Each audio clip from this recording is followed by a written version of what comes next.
Grande novità per il Comitato Americano per la Salvaguardia di Venezia Save Venice, che ora, per recuperare fondi per restaurare il patrimonio artistico veneziano, avrà come alleato la neonata Fondazione Save Venice, un importante strumento di cui Melissa Cohn, direttrice dell'Ufficio veneziano, ha spiegato gli scopi.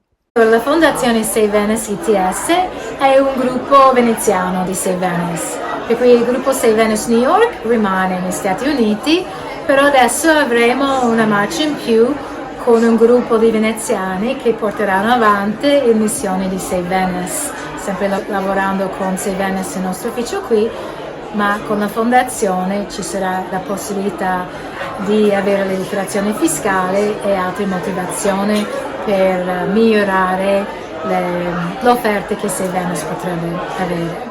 Poi ricorda la nascita dell'organizzazione e i progetti attualmente in corso. Save Venice ha preso il nome Save Venice nel 1971, sono 50, quasi 55 anni di attività con un migliaio di progetti.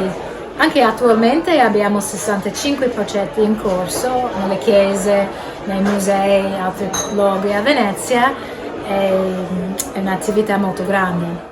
Save Venice solo negli ultimi anni si è distinta per importanti restauri portati a termine nella chiesa di San Sebastiano, durati quasi 20 anni, mentre sono in via di ultimazione gli interventi nella basilica di Torcello. Inoltre, le campagne di restauro sulla Pala dell'Assunta di Tiziano nella Basilica dei Frari e sul telero della Crocifissione di Tintoretto alla Scuola Grande di San Rocco hanno condotto ad importanti scoperte. Ora, grazie alla neonata fondazione, sono già partiti interventi conservativi a Palazzo Ducale e alla Scuola Dalmata.